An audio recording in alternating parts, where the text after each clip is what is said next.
This is episode 127 of The Variety Artist. This is John Abrams, your host and that guy that interviews successful variety artists from around the world every single week. If you haven't already, make sure to join the Variety Arts Community Facebook group. There's Free for All Fridays where you can promote yourself any way you like, and Marketing Monday, the first Monday of every month. You can post your toughest marketing challenges and someone there will answer. All sorts of cool things. Check it out. Now on with the show. Welcome to The Variety Artist, providing aspiring artists and entertainers with in-depth discussions from top performers from all over the world.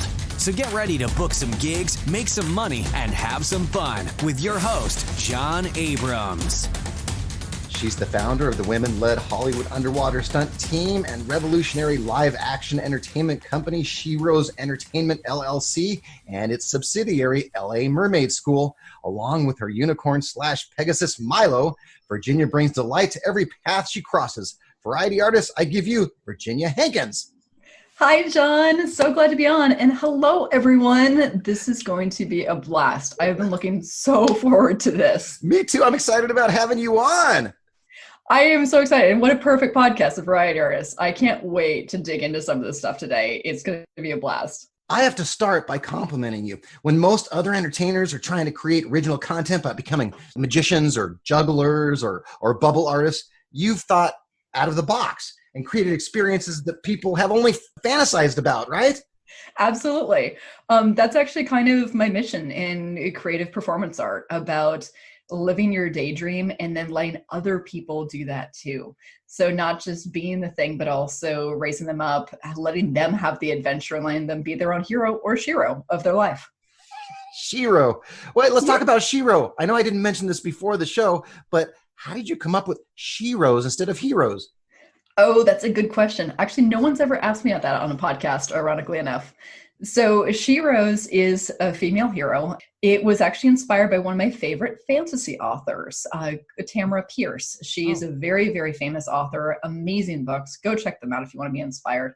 But she actually used to run an online chat room based when, like AOL was around and all that, called Sheroes Central. And I always just liked the ring of it, because when I was founding my company, I really wanted a place where all genders, but most notably a place that women could really feel safe and rise up and be supported and go do amazing things. So I thought that Sheroes was appropriate for it, because from the start, it's been a place that I wanted women to be able to be their best at. And then all the men, of course, that we work with, who are just incredible people, that too also get that freedom to be around empowered women and also do their best inspiration for the rest of the world. Well, now there's two things. Well, the Sheroes thing we just talked about, but there's two other things that I want to talk about. I want to talk about your unicorn, yes, and your mermaids. Yep.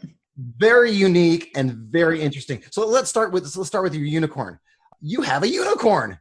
I have a unicorn. I have a unicorn that lives in my backyard that I get to dote on every single day. That is how I start my day, ladies and gentlemen. I pick up unicorn poop. Actually, that's not so bad. I mean, every morning you wake up and you look out your back window and you say, I have a unicorn. I live in a fantasy world.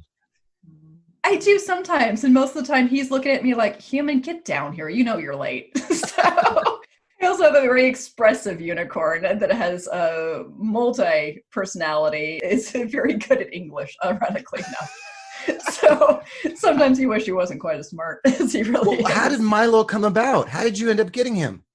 So Milo is my fourth horse. I've been into horses and horseback riding my entire life. It has been my passion. So maybe you or people listening have ever thought about, like, what gets me out of the bed in the morning? What is that one thing that just makes life better? And for me, literally since I was an infant, has been horses. I've just been fascinated by them. So when I was doing horses in my 20s, I started doing medieval stuff, and I was actually a professional female knight, which was highly abnormal then and unfortunately still is today. I had this incredible string of stunt horses that I worked. And then unfortunately, when my best friend, who was a horse figure, passed on due to medical issues, then I just really took a step back. And then I figured out, because he was gorgeous, gorgeous black horse that's in a lot of my promo photos, the same as Casanova. Mhm. When Casanova passed, I'd been trying to get him into the entertainment scene because, I mean, what's better than actually being able to make money with your best friend that happens to have four legs, right? Yeah. Horses are not the cheapest pets at all. They are domestic animals. They are pets. They have been domesticated for thousands of years with civilization. On an average month, you're looking about $900 plus Oh, to have a horse at the standard of care that I personally want for an animal in my care. So I had sat down and was like, all right, what do I know about stunt industry? What do I know about the party industry? What are some of the things that people always ask for? And I created this wish list of this is my ideal horse. You know, much like most women would actually approach finding a dating situation. I did this for a horse. It's like, I don't mean to laugh, but that's kind of it is kind of funny. I literally wrote a personal wanted ad for a horse in my life. And ironically enough, it listed certain criteria of like height and gender and age and everything because I wanted a working animal, something that was going to be a variety artist with me. Mhm. I looked for 11 months across the United States and finally gave up and do what you do when you give up. And you either go to Craigslist or Facebook. Yep. In my case, I went to Facebook and I posted my wish list want ad for my new horse of my life on Facebook. And oddly enough, a woman called me and she said, "You're going to think I'm insane, but I think I have your horse." Wow. It turns out she did. And she only lived 10 minutes away. Oh, So Milo came in my life because he, being the diva that he is, and anyone that has animals, you know, whether it be a dog or a cat, you know, they have personality. This horse has personality in spades. oh yeah. So he was rather opinionated at his last barn and was like, you know, it's great that you all adore me, but I really want my own human there. And so he was just kind of expressing himself like animals do, that he wasn't quite happy and he wanted to have his very own person. So thankfully that trainer was a very, very good person. She's still one of his trainers today. Said, okay, well, you know, if this is what this animal wants, let's help to, you know, support this animal as a creative sentient being and being able to have the life that he wants. Long story short, with the help of a horse psychic, which does exist, people, we found out that this horse wanted to wear clothes. And she was like, all right. So when I started talking about like maybe parades and like really softly dancing around the chorus about, so what do you think about your horse becoming a unicorn? She was like, it sounds like something you like. And lo and behold, this horse loves his life. How did you find out that your horse loved wearing clothes? So there are real things, John, called horse psychics in this world. Mhm. They really exist. Okay. And they're animal communicators that somehow are able to really hone in on horse personalities. Hmm. I don't quite know if it is real or if it is just really good guessing, but they're remarkable people. So basically a behaviorist, we also call them horse psychics, had worked with Milo and discovered what he was more inclined to do. So then he ends up with me, and it turns out that not only does this horse like wearing clothes, he likes wearing all of the colors and all of the glitter and likes showing off, and particularly also scaring other horses while wearing clothing. Hmm. So it's been like a win all the way around. He just thinks that he landed the best job. And of course, in his opinion, he should always have been a star. So I just kind of help to run the laptop because he wants to do the talking. Well, back to the horse psychic. I'm not sure if I believe in horse psychics or not, but I know that every single animal that I do magic with live animals, as you know, has its own little personality. Absolutely. And has their own little needs and has their own little way of dealing with certain situations, you know, show times, things that go right, things that don't go right. You know, communicating with your animals is not something new, I don't think. No, and that's actually something that I really stress with Milo the unicorn, especially when I'm with kids, because the ironic thing is, and the very, very sad thing is, many children and adults have never had the experience of being around large livestock. So they see it as foreign, or they've only seen like trail horses, which are normally very, very, very mellow and kind of tuned out to the world. And they've never actually been around a horse that has been supported in communicating and expressing itself. But horses are only about 2 expressions off of primates. Wow. They're actually highly expressive. They understand English just like a dog. They might not be able to say it, but it doesn't mean that they don't understand that or most other languages. And it's just been really neat of having that opportunity of intentionally looking for an animal that would want this job. spending almost a year of finding the animal that would just love this life. What do you and Milo do, or Milo and the people that are with Milo do at events? That's more appropriate talking about. Yeah. Yeah. Well, his training staff lovingly says that we're his staff. Milo definitely thinks he runs the world. We actually do some amazing things. We've got a variety of different opportunities because kids love unicorns. Mermaids and unicorns, which happen to be two of my hit points, are the number 1 and 2 trends in the United States with girls between the ages of, say, 4 and 8 right now. And it has been for about 2 years. So with Milo, we've got Zoom calls where we're doing birthday Zoom calls. We have back to school Zoom calls. We have educational Zoom calls for like scout groups. And we also have our brand new Halloween, as of the time of this recording, Zoom calls with a witch and spooky stories. So on those, it's actually literally a variety show where we do some storytelling and I really get the kids involved with like thinking about unicorns. And then all of a sudden, lo and behold, this surprise happens and a unicorn has really come to visit. Yeah. That's Milo, at which point we transition into meeting him and asking lots of questions and me weaving in horse husbandry facts and education with it, but all in a very lighthearted way because he is a character actor just like any of us. So I actually keep it with he is a unicorn. And then depending on the length of the call, we actually go into more education. We play different games online, and we always wrap up with a really big showcase of the birthday child. So it's essentially a scripted variety act show that runs between 15 and 30 minutes on Zoom. Or if we're actually at a party, non-COVID world, then we teach the kids how to actually ride the unicorn, which is probably one of the most rewarding things I've ever seen in my life, of just seeing a kid suddenly, you know, on top of a full-sized horse, looking like they are a queen or a king, and just having this brand new awareness of the world they've never experienced. I mean, that's like a kid's dream come true. Riding a unicorn. Mm-hmm. Probably kids at their school probably don't believe them. Yeah, Saturday, you know what I did? I rode a unicorn. I know, you know, and it's also the neat thing because they're serious. So then they have to, of course, take photographs of this because no one is going to believe this. So we've been on a lot of live streams. We've been on a lot of Zoom calls. We've done lots of photos because that is the thing. No one's going to believe you when you said you rode a unicorn, unless you're, of course, a variety artist. Yeah. Still, they sometimes think you're mad. So it's really, really fun. And the neat thing is we've been working so closely with animal control in the city of Los Angeles. I have to give them a big props and shout out because they're wonderful people. We have worked with them for 2 years and they just are so enabling and accommodating for responsible animal owners. For like Milo, he's permitted. They actually touch base with us a lot, make sure he's doing okay. You know, they can stop by whenever they want. And they have been just such a pleasure and a privilege to deal with. It's been really fun just expanding his world, working with the city. Now, here's a funny question. You mentioned right at the very beginning about waking up to Milo taking care of business in the backyard. So during some parties, have you ever had some problems in that department? Yes. So definitely, you know, when you work with an animal as your sidekick, there's perks and there's drawbacks. The perks are, you know, if you're really having a bad day with them, you can be like, okay, go to your stall. And then you'll be like back later on, of course, to take care of them.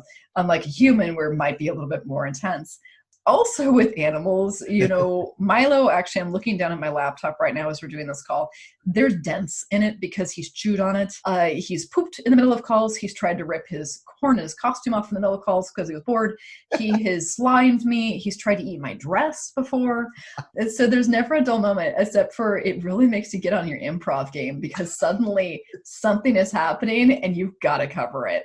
And your stage partner is like, I feel like doing this now. I'm like, thanks, Milo. Just stand your mark, would you? I'll give you a carrot. He's like, 2 carrots. So there's also a lot of bartering that goes on behind the scenes. It's kind of like a lot of bartering, you know, so it's a 2 carrot deal or a 1 carrot deal, or maybe it'll be an apple and a banana kind of deal. You never know with this horse.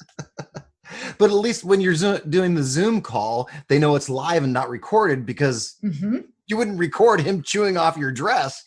No, and it's funny. Actually, one of the most amazing things I've learned with animal fans out there is as you're working with animals, you learn so much about the way they see the world and what they view and don't view. I never actually even thought about the fact that a horse would identify people on a Zoom call as really being people and present. And lo and behold, they actually can see in the monitor. He'll actually do silly faces when people do silly faces in the monitor. and he's figured out how to drive the mouse pad. So all of these incredible things, which are just amazing if you love animals, I'm really grateful that I get to do, and obviously like have some fun and make some money. Yeah, a lot of people say that animals and horses, dogs don't see TV or monitors. My dog doesn't. He's blind. They absolutely do. Yeah. But he has an excuse. But my mom's dog, whenever there's another animal on TV, he sees that animal and he starts barking, and he knows Absolutely. exactly what's going on. Yeah, and Milo recognized humans and kids, and it's interesting with especially horses. Horses have incredible sense of facial recognition. They can determine skin tone, gender, facial structure. They have a very good memory, where some studies have actually shown that they'll remember somebody that was really important to them even 10, 15 years later. Remarkably cool animals that, and also mine's just full of personality, and he'll photobomb you like all the time. He thinks he's hilarious. Sometimes I'm like, stop, I'm trying to talk. Obviously I'm in the house right now, so he's not talking to you otherwise. I was about to say, is he bombing you there now? Yeah. All right. I know I can talk to you about Milo all day long, but let's talk about because we're both animal people. It's just so great. Let's talk about your mermaid thing. Yes. You founded the first public mermaid training school in the United States. Mm-hmm. I did. Absolutely. Back in 2012. Before then, there was definitely some privately held institutions and also state-run institutions such as Weeki Wachee Springs in Florida. They were originally private held, moved into state park run mermaid shows. But no one had really given an opportunity for the average person that wants to have some fun, go out, try a new skill, and basically live their Little Mermaid dreams. I came on the market as a professional mermaid. Back then you couldn't even really get tails. That was just not a thing. Way to back up a little bit. A professional mermaid. So yes. Other people are doing all sorts of other things, and you decide, I'm going to become a professional mermaid. Yeah. How does that work? It was actually, right. I mentioned a little earlier when my best friend, my horse Casanova, died. I was just really, really upset. I was like full on grieving. I needed a full break from thinking about it. So I literally sat down one day and was like, well, what's the farthest I can get away from, the hot, dry arena? And I was like, I'm going to go underwater in a fishtail. Not normal people, I think of that, but it totally worked. And, lo and behold, now in 2020, I've got one of the strongest mermaid teams, and I've basically developed the curriculum for what a professional mermaid company looks like, not just professional mermaid. We've gone around the world and we've been on a ton of sets, and I actually coach Next Top Model for Germany, and all of these things have happened just because I needed a break and something to channel my creativity in order to deal with my own sorrow. I'm very sad, of course, for the loss of my horse, but I'm just so grateful that I chose to put that energy into something that has now become such an amazing opportunity for so many people to have a great day, and also for so many performers to develop new talents and to have new experiences. Well, what does a mermaid or merman do? So it depends on the level of mermaid or merman. I'll start with that, because just like any kind of thing, there's terrible magicians and there's amazing magicians. Same thing with mer people. With my team, I have an incredibly rigorous training process, and I'm just so thrilled because I've got incredible talent where they do everything from ocean ecology to story time to improv to singing. They're all certified lifeguards by the American Red Cross for water safety. They teach about water safety. They, of course, pose for photos in their tails, but they actually are very, very strong swimmers. So they can do everything from choreographed shows to actually teaching people how to use their buoyancy, which is their floatiness or their sinkiness in the water, in order to do tricks with bubbles underwater. They teach all about echolocation and sharks and stigmas against certain ocean animals and what the reality is of those ocean animals. They sometimes, if we're hired by an aquarium, teach about plastic pollution and what kids can tangibly do within their own homes in order to make it a better world. Good choices that they can make in order to help reduce waste or also help reduce watershed problems that we have with pollution running into their ocean. It's always very light. My company is very much entertainment first, then we put the education in. But we're about having the kids connect, have fun, and then be open to learning and expanding their own worlds. We are also Finstructors, as we like to call. For LA Mermaid School, I was actually the first person to also use that term. Don't steal that, anybody. No, well, people have already tried, but I'm just say for the podcast, I made that word up. Thank you. With the Mermaid School, we actually do everything from bachelorette parties to training actors for set, where we go from the very beginning of how to put on a spandex fabric mermaid tail, which is what we use for training level. Our professionals actually use full silicone prosthetics. And we teach everything from how to self-rescue in it, to be safe in the water, to how to move in it, how to take care of it, how to pose in it, and also some of the experience of simulating what it's like to be in front of a camera on set or in front of an aquarium audience, and kind of give them that experience for the day of what would it be like if this was my job.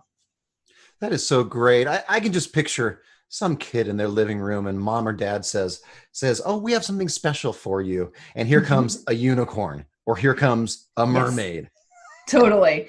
Kids they got to just flip out. It's so fun, and it's interesting with LA Mermaid School. We normally start at ages 8 and up. So we've got a lot of swim team kids that join us, but we have a lot of adults that are actually giving themselves permission to play again.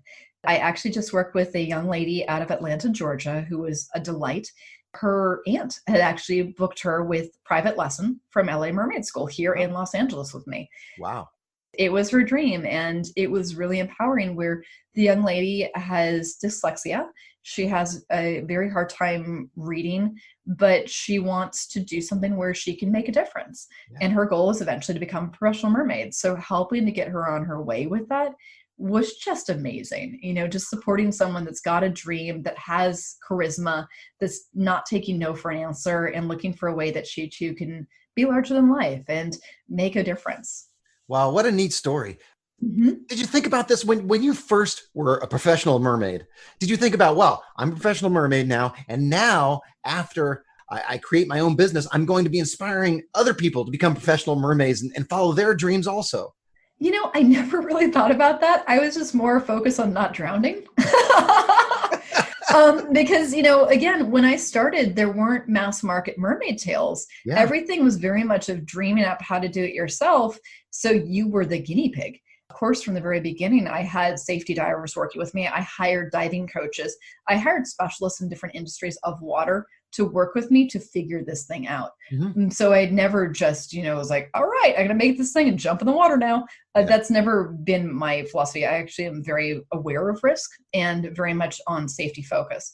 Mm-hmm. But it has been kind of a nice opportunity of going from that position, developing and learning and really creating that curriculum with some of the help of my alumni lifeguards, then looking at the market need, realizing that people were going to die if training was not available, because people were seeing these amazing glorified stories of mermaids and they were not taking the safety precautions I did. They did not maybe have those resources.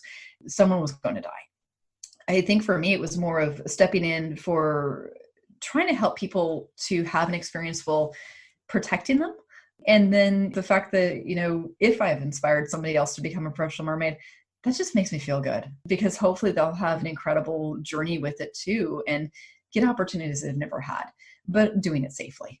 It seems like you've thought of everything. I looked at your website. I stalked your website. Thank you. I work hard on that website. Not only do you offer the lifeguards, but you also offer the rental of a pool if someone wants to use that in LA. Mm-hmm. All sorts of things, the costume rentals and all of those different things. Did those come individually, or did you say, oh gosh, I think I'll rent a costume this time? Or did the studios start asking for those things?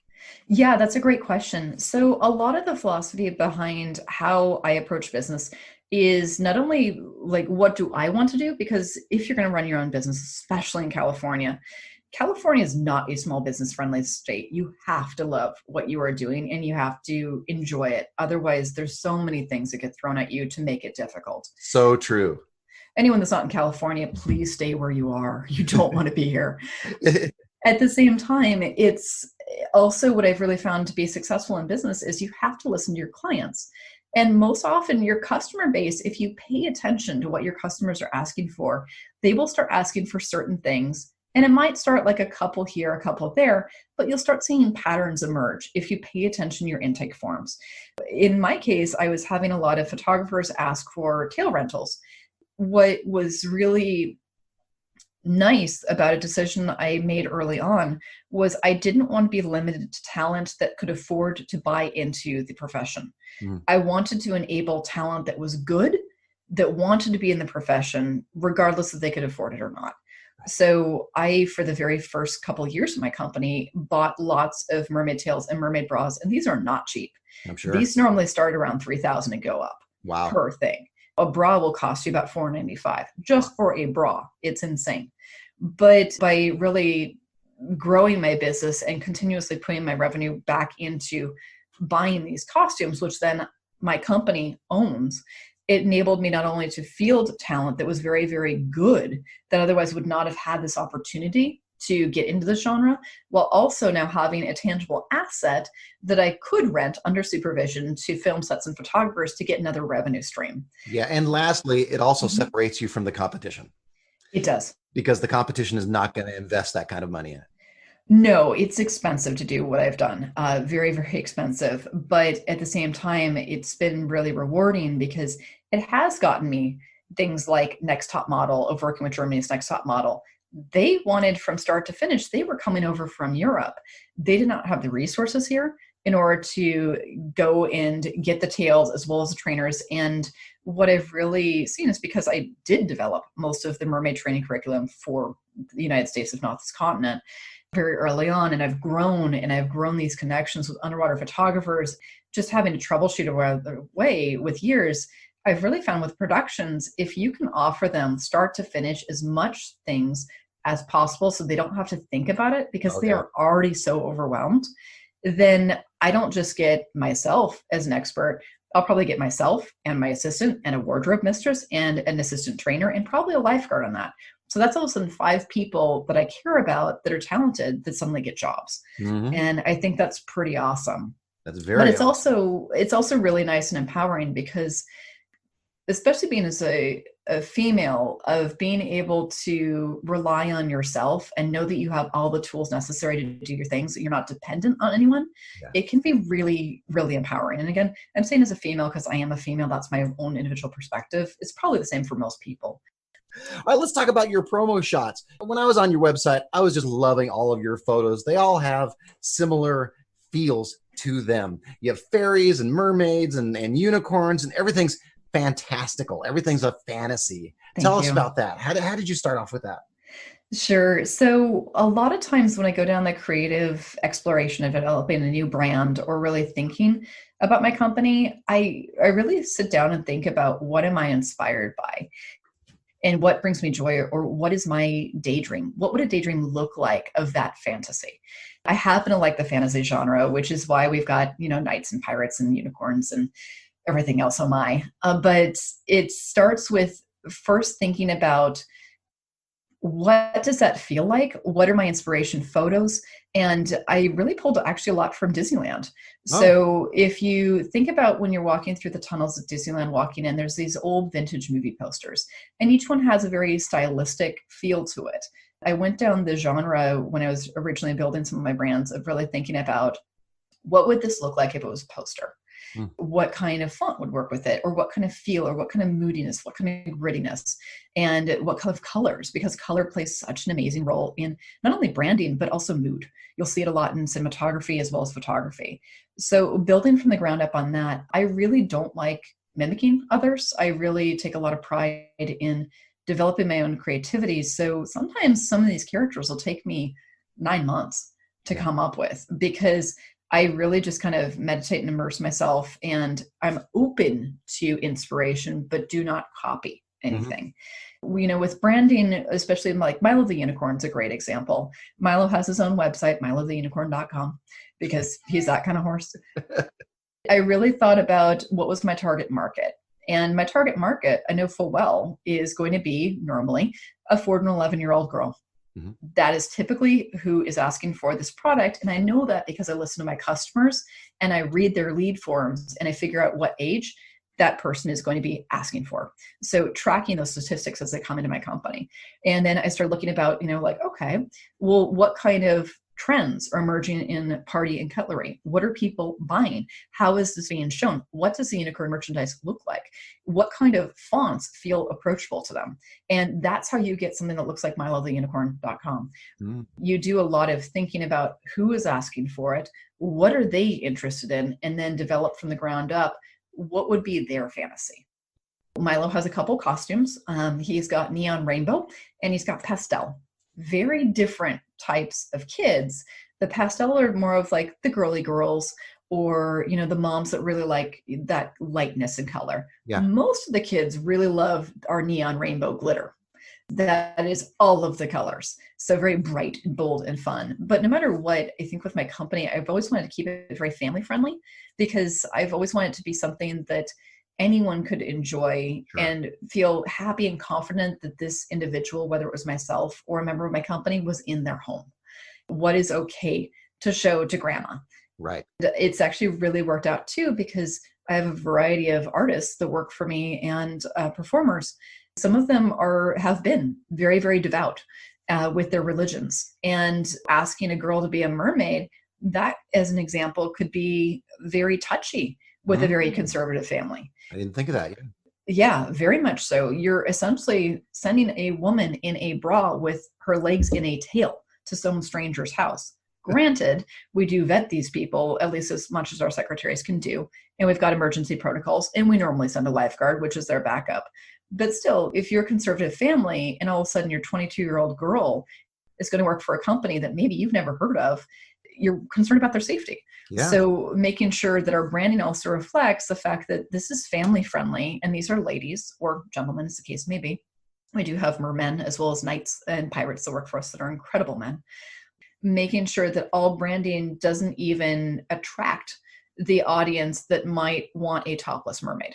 Right. Because if you go on our website, you're not going to feel like that's the website for you. No. It's very, very family friendly, very colorful. And we're very, very careful about that because I never want one of my talent to be in the situation where they're approached inappropriately because someone has gotten the wrong idea from advertising. Right. A lot of stuff goes into it, but it's also just really thinking about when you're thinking about particularly characters to then develop into product lines. That's the way I like to work myself. Just thinking about what do they wear? What does their world look like? Where do they live? And doing that character backstory, when you have a fully fleshed out world for your character, all of a sudden your character can live in a world which then can have things that are able to be offered to someone else. So going down that process and building literally from the costume, the character up, I think is what I find really useful in developing the website or the branding. And then also really communicating that with the photographers I work with. I have been incredibly lucky to work with some phenomenal photographers that are in the LA region. Brenda Stumpf, who is, she's just amazing. She helped me start my company with Mermaids because she was the first person that took pictures and even was the first project as a mermaid I ever worked on. And to this day, she is one of my best friends. Oh, no. So if you ever see incredible mermaid photos, it's probably going to be Brenda on my website. I've been on your website. I've seen incredible mermaid photos. Yeah, most of those are by Brenda Stumpf. I also have a couple other people I work with, which are also phenomenal artists. Most notably, you're going to be seeing Brett Stanley on there and Justin Lutsky. Justin, I've been working with recently, and he also has a heart of a storyteller. So I've got some great stuff coming up in the next month from him. Are these all people from LA? Yes, they're all in Southern California. So if you are in Southern California, Justin Lutsky, Brett Stanley, Brenda Stumpf are all there. And also someone I've been working with a lot this year, and actually the last 3 years, that is behind some of the shots you've probably seen that you might love. For instance, with our clowns, Amy the American Clown, or Santa's elves, or also especially my unicorn, one of my lead unicorn photographers is going to be Crystal Olgan. And she is actually a amateur photo club member that I don't think is going to be an amateur much longer. She is very creative and she likes, again, telling stories with photos. So not just a standing headshot in your costume, but as an example, if it's a witch, something is happening that's unexpected, like maybe there's a toad coming out of the cauldron in the photo, or with the unicorn about conveying flight and lightness, or with some of her other things, Amy the Clown, looking for the way that one expression looks like you're about to enter a circus. Yeah. So I'm very, very grateful to all my photographers, through the years. Those are some of the ones you'll definitely see a lot of right now on the website. But again, like everyone's been a journey and has taught me amazing things to then be able to create new art. Well, here's what I want everybody to do. Take a look at Virginia's website, Sheroes Entertainment.com, is it? Yep. And Sheroes is Sheroes. Take a look at that. Take a look at those photos. Don't copy them, but be inspired by them. Be inspired by the branding. When you're branding yourself, take a look at what Virginia has done, because it is fascinating and I think it's terrific. Thank you, John. I really appreciate that. Now we're going to go to fact or something John just made up. Sound like fun? That sounds awesome. Let's do it. Is it fact? Or is it something John just made up? Here's what's going to happen. I'm going to give you a headline. You're going to tell me whether it's true or not. And if it is true, tell me a little more about it. All right. Okay, here we go. First headline. Virginia's professional resume lists a variety of skills, including biomedical engineer, dragon bait, and Fortune 500 consultant.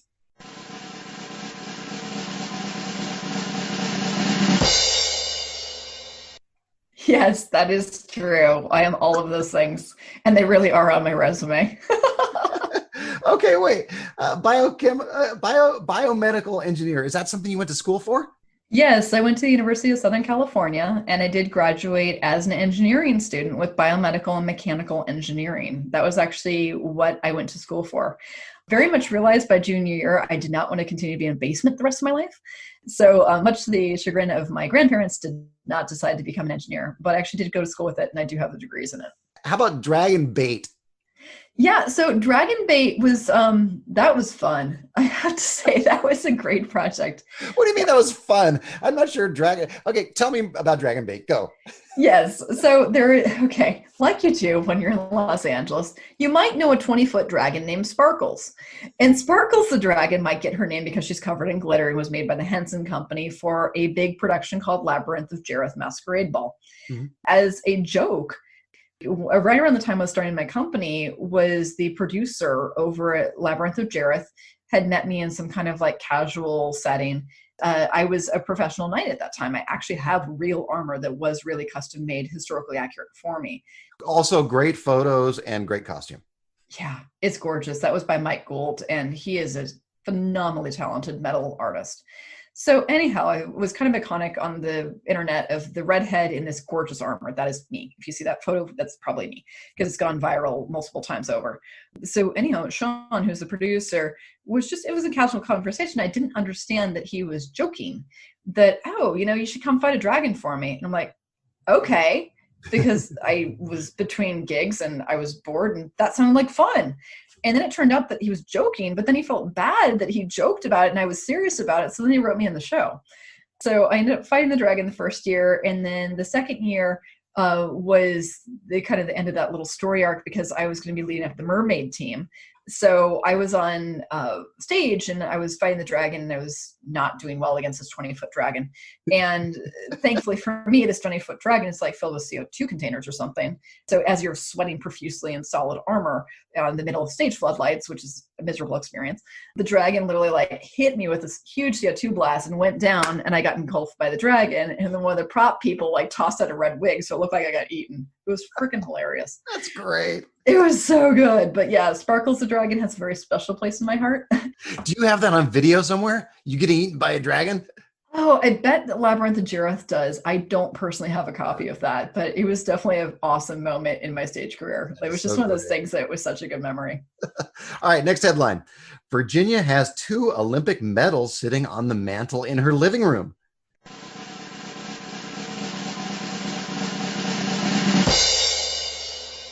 Oh, I wish that was true. I do, however, have a Congressional Medal of Merit, if that counts. Oh, what is that for? It was actually of being, it was one of the first presidential scholars for the Ronald Reagan Presidential Library. It was the first female ever to be their scholar in the first year that they offered it. Wow. It was in honor of some of the service that I'd done in my community, as well as education and diversity of talents and hobbies. So I do actually have a Congressional Medal of Merit, which is pretty cool. I do not, unfortunately, have an Olympic gold medal. I am a national level archery coach, so level 3 archery coach for USA Archery, which means I can coach someone up to the Olympics. But myself, when I got to that point with archery, I unfortunately got burnt out. But at the same time, I became a coach. So now I've been a variety of famous professional red-haired animated creatures, and I have done some incredible things of coaching students as way as Korea and how to live up their dreams. I was a competitive swimmer when I was a kid.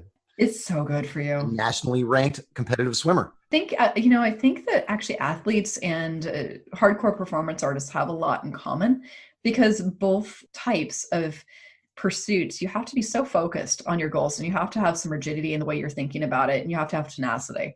I'm really grateful to archery and training under a 2-time world champion to give me that mindset. Yeah. I think it's really served well. What do you think about your own swim background? No, I agree with that 100%. Because when I first started doing this, I thought to myself, well, if I can focus my art the way I focused my swimming, I'm going to be successful no matter what.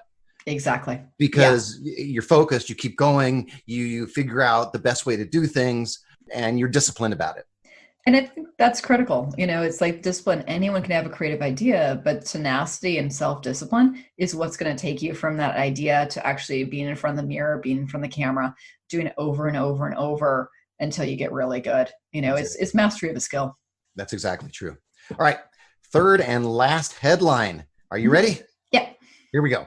Virginia once jumped out of a flying helicopter wearing full scuba equipment.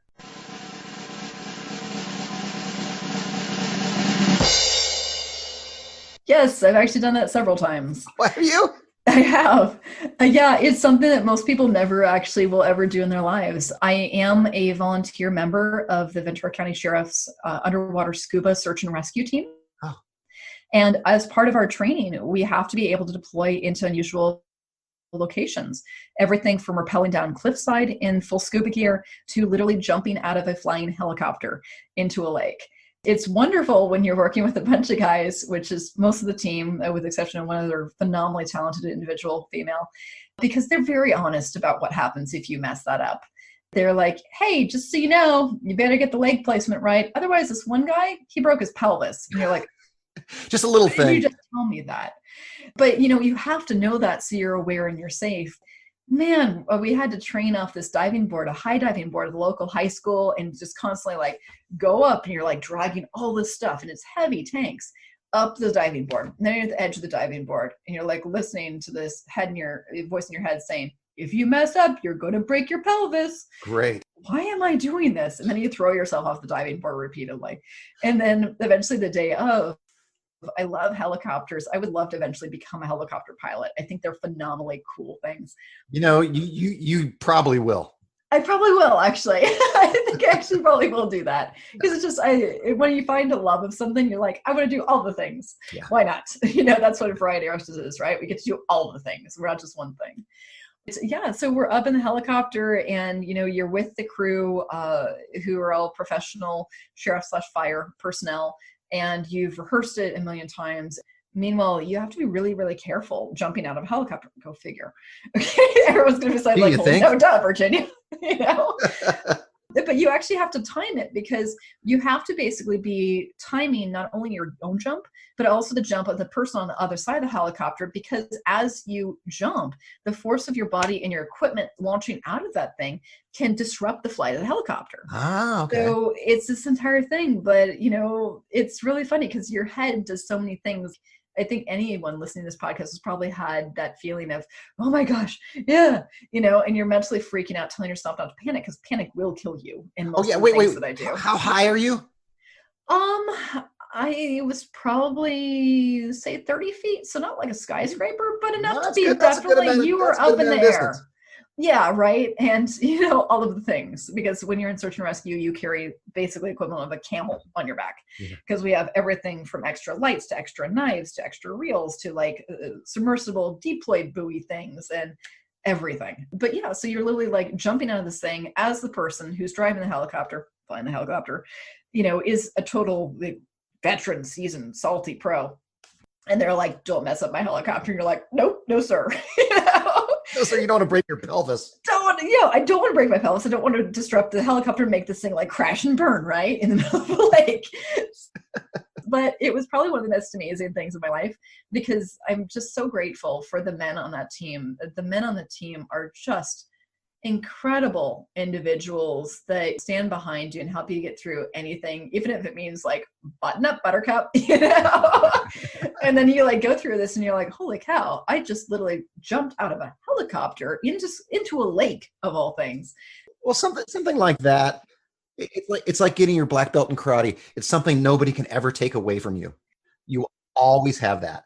Yeah. And it's something that you have to have worked so hard to even get in the position to be able to do that, because it's such a high risk that, in my case with scuba, I had to go through and log tons of hours of dives and be at a certain level and go through an entire summer of boot camp to be a volunteer search and rescue diver with men that have been diving for 50 years. And you're doing all that work, nothing to do with jumping out of a helicopter. No, just to be able to have the privilege of learning with this team. That team, again, to their credit, I started in probably a rookie class of 25. And at the end of it, 3 of us survived, metaphorically speaking. Like they weren't dying. No one think that they died. They weren't injured, but they just only 22 people died during this. They did not die. But yeah, 3 of us, got through the camp and stayed on team and were accepted on team and actually got. It's not a real badge, like real police badge, but we do have badges. We were awarded that by the sheriff and got to continue, and we help in search operations and looking for weapons and body recoveries. Someone goes missing, our team goes out, and all of us are volunteers. With all the stuff you have going on, are you actually doing search and rescue now? I've been on the team for about 3 years. In the last year, I've been more of their social media and PR person, especially helping with community events. Mm-hmm. But I'm about to retrain in sonar, side scan sonar, and the new equipment that the team is getting in order to help with, honestly, body recoveries. We go looking for corpses. Yeah, most of the time. Yeah. So I've been talking to the team and we're going to go out diving pretty soon. And I'm just kind of excited about the new technology. It's going to revolutionize the way that we do search. And I'm just so grateful for the department of investing that in our team. So that way we can go out and help our communities more. That was fact. Or something John just made up. Well, you do so much. I could talk to you for hours and hours and hours. Same thing here, John. I love your podcast. Thank you so much for having me on today, because I've been listening for years. Oh, have you? Yes. Thanks for doing my show. Thanks for being on. You're welcome. You're going to drive down the street now listening to yourself. Oh, you and well, me. I probably will, just because I am subscribed to the podcast. If you have not done that and you're a listener, go ahead and subscribe to John's podcast, because then it auto downloads on your phone. So then it automatically goes to the next episode, and I might be there. So that's actually probably how I'm going to hear myself, but I won't actually be looking for myself. I'm not that narcissistic. I'll listen to you. I'll listen to you back twice, once for me and once for you. Yeah, I appreciate it. Before I let you go, do you have any social media or anything else you'd like to promote? I would love to. So the big websites that we've mentioned are SheroesEntertainment.com. That's where all of my amazing variety artists and myself do incredible things, from witches to elves for the holidays to, of course, all of our other endeavors like Jungle Safari is one maybe. We also have Milo the Unicorn, Milo, theunicorn.com. That is my horse's page, because he's a big enough personality, needs one. Mm-hmm. And LAMermaidschool.com. If you're looking for us on social media, you can find us normally under Sheroes Entertainment on Yelp, Google, Facebook, Instagram. We're not so good at Twitter, maybe because it's birds and we work in unicorns, but hey, maybe the Pegasus will take it over. Will you spell Sheroes real quick? Absolutely. Sheroes is Sheroes. Perfect. And thanks to all my variety artists. Tell all your friends about the Variety Artist Podcast. Now go out and book those gigs, make some money, and have some fun. That's all for this episode of The Variety Artist, but your journey continues on our website. Go to thevarietyartist.com for more strategies, insight, and resources, as well as show notes on today's guest to assist you in your career. We'll see you on the next episode of The Variety Artist. But until then, go out and book those gigs, make some money, and have some fun.